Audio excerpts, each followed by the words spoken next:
Dans notre paracha, 12 chefs de tribu, princes et hauts dirigeants spirituels sont envoyés en éclaireur en terre d'Israël afin de l'explorer et de préparer l'arrivée du peuple juif. Ils revinrent avec un rapport désastreux. Nous ne pouvons marcher contre ce peuple car il est plus fort que nous. Et ainsi découragé, le peuple se mit à pleurer et cela conduit à 40 ans d'errance dans le désert. Seuls les enfants de cette même génération entreront, eux, en Israël.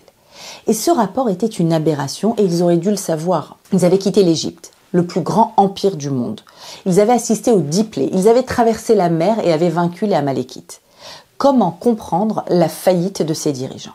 Le rabbi de Lubavitch, Rabbi Menachem Mendel Schneerson, apporte un commentaire remarquable sur cet épisode. Ce n'est pas la défaite, dit-il, qu'ils redoutaient, mais la victoire. En effet, quelle était alors leur situation dans le désert?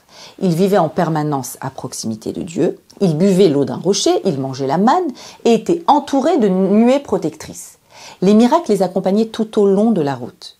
Et quelle serait leur situation dans le pays?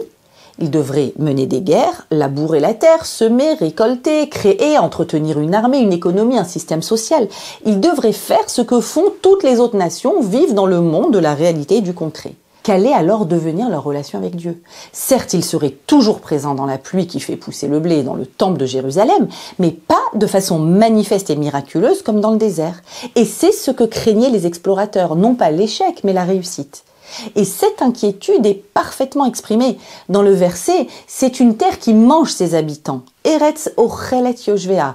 Eretz, la terre, la matérialité, risque littéralement de nous avaler. D'après le rabbi, c'était une noble faute, mais une faute tout de même. Dieu voulait que nous vivions dans le monde réel des nations, des économies et des armées. Dieu voulait que nous créions une demeure dans ce bas monde, d'Ira Batartonim. Et on retrouve d'ailleurs des relents de cette même faute de nos jours dans le désir de certains de rester dans une bulle déconnectée de la réalité pour ne pas risquer une éventuelle baisse de spiritualité. Mais Dieu voulait que nous introduisions la présence divine dans la vie quotidienne. Il est aisé de trouver Dieu dans la solitude totale en fuyant toute responsabilité. Il est beaucoup plus difficile de le trouver au bureau, dans les affaires, dans les fermes, les champs et dans les usines et la finance. Mais c'est ce défi magistral que nous devons relever. Créer un espace pour Dieu au milieu du monde matériel qu'il a créé. La Torah nous apporte, dans la suite de la paracha, 2 solutions à la problématique des explorateurs. Comment ne pas se laisser avaler par la matérialité? C'est une vraie question. 2 mitzvot sont proposées. Toutes les 2 s'inscrivent dans le quotidien et ont pour fonction de rappeler à l'homme qu'il peut et qu'il doit continuer à relier le ciel à la terre dans ce qu'il y a de plus trivial. La première mitzvah, c'est la chala. La chala a pour objectif de dévoiler la parole d'Hachem dans la nourriture la plus basique et la plus nécessaire, le pain.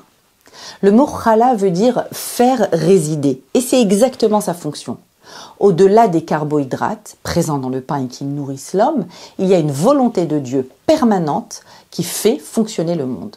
À chaque pain confectionné, l'occasion nous est donnée d'y déceler la transcendance. L'autre mitzvah, c'est les tzitzit. Sur le vêtement porté, vêtement à 4 coins, des fils seront noués comme un rappel permanent à l'obligation morale de l'homme.